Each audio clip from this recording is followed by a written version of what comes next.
Hello अस्सलाम वालेकुम। I hope कि सभी व्यूअर्स ठीक हो गए, अच्छे से हो गए। देखो बेटा, जो लेक्चर हमारे पास है for class 7th learners book 8 mathematics and जो चैप्टर नंबर 5 बेटा, इसकी जो चेक योर प्रोग्रेस है इसको हम सॉल्व करेंगे। ठीक है बेटा, तो ऑलरेडी हमने जो चैप्टर है बेटा वो कंप्लीट किया है। अब इसके हमारे पास यहाँ पे चेक योर प्रोग्रेस में कुछ क्वेश्चन है, तो इनको भी हम सॉल्व करेंगे। जैसे कि क्वेश्चन नंबर 1 हमारे पास बेटा इस तरीके से है, write the corresponding words to complete this sentence हमारे पास। ठीक है, तो पहले मैं यहाँ पे बनाऊंगा इस चीज को। ये ऐसे दो लाइन्स पैरेलल है हमारे पास बेटा। अच्छा, फिर इस तरह से एक लाइन ड्रा कर रहा है, फिर यहां से एक और लाइन ड्रा कर रहा है इस तरह से, और फिर यहाँ पे बन रहा है angle A B C D E F G H I J K L M N. तो ये एंगल हमें बन रहा है बेटा। ठीक है, अब हमें बताना है कि जैसे फर्स्ट पार्ट में एंगल सी एंड एच, देखो बेटा ये सी और ये एच आपस में क्या है, वर्टिकली अपोजिट। तो फर्स्ट का क्या आएगा, वर्टिकली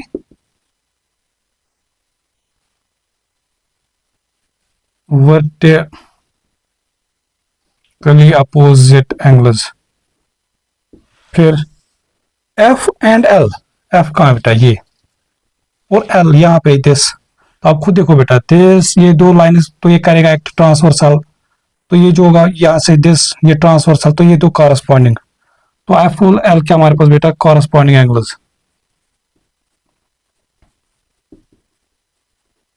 ठीक है, जी एंड के, जी एंड के तो सीधे सीधे आप देखोगे बेटा दिस, तो जेड बन रहा है। ठीक है, तो ये एक्ट करेगा ट्रांसवर्सल। तो जी एंड के हमारे पास अल्टरनेट इंटीरियर एंगल्स। तो थर्ड का बेटा हमारे पास अल्टरनेट इंटीरियर एंगल्स, शाबाश। फिर इसका ये तो था ए पार्ट, फिर बी पार्ट बोल रहा है explain why E is equal to J plus K. बोल रहा है कि ई जे प्लस के क्यों बराबर है। देखो खुद बेटा, हमारे पास ये एंगल जेड बनेगा इस तरह से दिस, तो ये दो लाइन पैरेलल, तो ये फिर से अल्टरनेट इंटीरियर एंगल। तो E is equal to J plus K, because reason वही से बेटा, बिकॉज अल्टरनेट इंटीरियर एंगल्स। अच्छा, फिर इसका C part, explain why C is equal to I plus J. C कहां पे बन रहा बेटा, दिस ये है सी। ठीक है, तो बोल रहा बताओ ये आई प्लस जे के क्यों बराबर है, दिस आई प्लस। आप खुद देखो बेटा, दिस और दिस एंगल, तो ये क्या बन रहे हैं, कॉरस्पॉन्डिंग एंगल्स। तो रीजन यहां से हमारे पास है कॉरस्पॉन्डिंग। देखो जिसने चैप्टर अच्छे से पढ़ा होगा तो उसको तो ये चीजें अच्छे से समझ आए, क्योंकि इन चीजों पे ये चीजों तो हमने ऑलरेडी अच्छे से डिटेल में समझा है। फिर देखो बेटा, इसका क्वेश्चन नंबर जो 2 है वो इस तरह से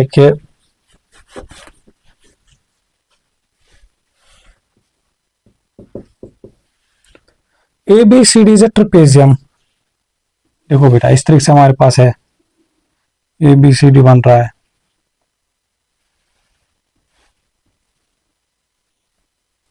ये ए बी सी डी और ये दो लाइन पैरेलल है आपस में।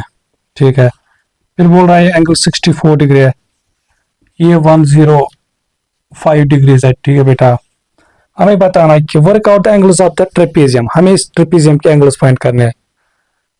अब पहली बात तो देखो, ये एंगल कैसे फाइंड करोगे बेटा, ये तो ये सी देखो, ये दो लीनियर पेयर बन रहे एक लाइन पे, तो ये इनका सम 180 होगा, तो ये 180 माइनस 64। तो ऐसा यहाँ पे हो रहा बेटा कि अगर हमारे पास दिस, तो ये भी दोनों का सम 180 होगा, एक एंगल क्यों है, तो दूसरा बचेगा 180 माइनस 105। ठीक है, तो बचा 75 डिग्रीज। अच्छा, फिर देखो ये एंगल जो है दिस, ये कितना होगा, ये 105 के बराबर होगा। रीजन क्या है, अल्टरनेट इंटीरियर एंगल। तो इसी तरीके से हमारे पास अगर ये 64, तो ये भी हमारे पास 64 होगा। तो रीजन बिकॉज ये भी अल्टरनेट इंटीरियर एंगल्स, ये भी अल्टरनेट इंटीरियर एंगल्स हमारे पास। ठीक है बेटा, तो इस तरीके से हमने फाइंड किया इस ट्रेपेजियम के एंगल्स।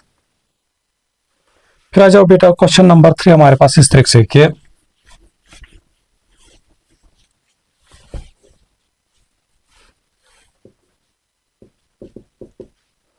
हमारे पास ऐसा कुछ गिवन है दिस,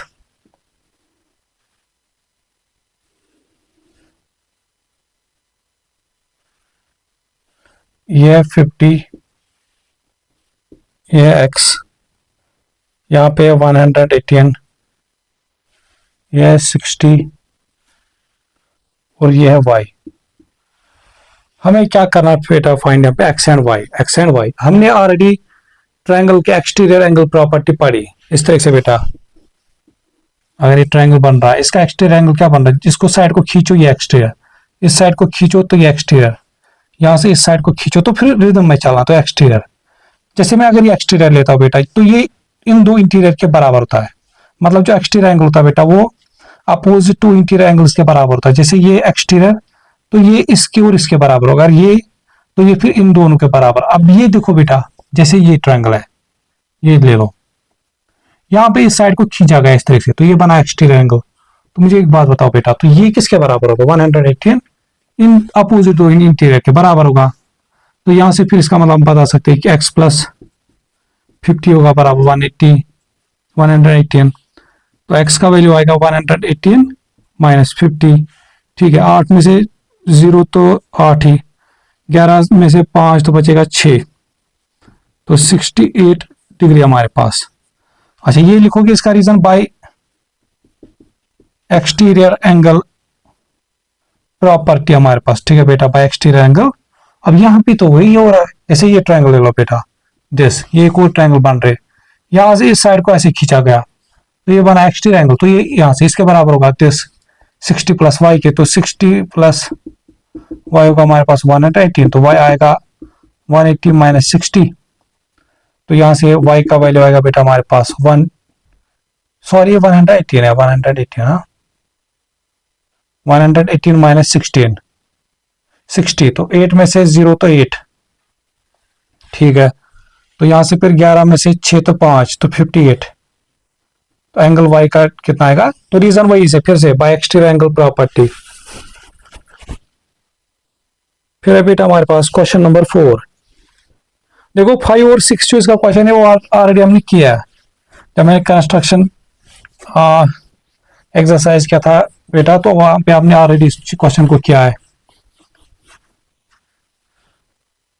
तो अब इसका लास्ट क्वेश्चन बचता बेटा इस तरह से, क्वेश्चन नंबर 4 इस तरह से हमारे पास है कुछ।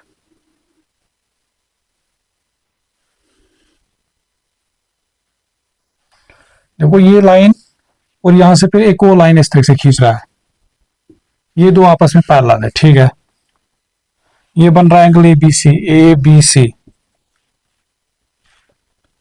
ये है ई और ये है डी। ये हमारे पास है 40, ये 70। हमें क्या करना फाइंड बेटा, show that triangle ABC is isosceles. इस एबीसी देखो बेटा, आइसोसेलेस दिखाना मतलब क्या होगा, या तो दो आइसोसेलेस ट्रायंगल होता है जिसके दो साइड्स या दो एंगल्स इक्वल होते हैं। अब यहाँ तो साइड्स का खेल तो नहीं, यहाँ पे एंगल्स का काम है। तो हमें कुल मिला के इस ट्रायंगल के दो एंगल्स को इक्वल दिखाना है। ठीक है बेटा, शाबाश। अब बात सोचो इस तरह से, जैसे ये लाइन इसके पैरेलल है, ये लाइन इस, तो ये क्या एक्ट करेगा, ट्रांसवर्सल। ठीक है, देखो दिस और दिस हमारे पास बेटा ये कॉरस्पॉन्डिंग दो एंगल्स। तो अगर ये 70 तो एंगल बी भी 70, तो एंगल बी यहां से होगा बेटा हमारे पास 70 डिग्री बिकॉज कॉरस्पॉन्डिंग एंगल्स। तो आया ये एंगल, ये तो 40 के बने ऑलरेडी। ठीक है, अब तो हो गया काम। देखो बेटा ट्रायंगल के तीनों एंगल का सम कितना होता है, 180। इसमें से दो एंगल्स कितना है, 40 और 70, मतलब इन दोनों का सम होगा हमारे पास 110। तो अगर तीनों का सम 180 होता तो ये कितना बचेगा, 70। तो हो गए इसके दो एंगल्स हमारे पास बेटा इक्वल। तो बस ये थी बेटा हमारे पास एक्सरसाइज। ठीक है, तो उम्मीद करता हूँ मैं बेटा कि जो हमने पढ़ा है इस चैप्टर में वो आप लोगों को समझ आया होगा। और साथ में ये चीज बताऊंगा बेटा कि जो मैं हमेशा बोलता हूँ कि लेक्चर को स्टार्ट से लेकर एंड तक देखा करो, ठीक है ना।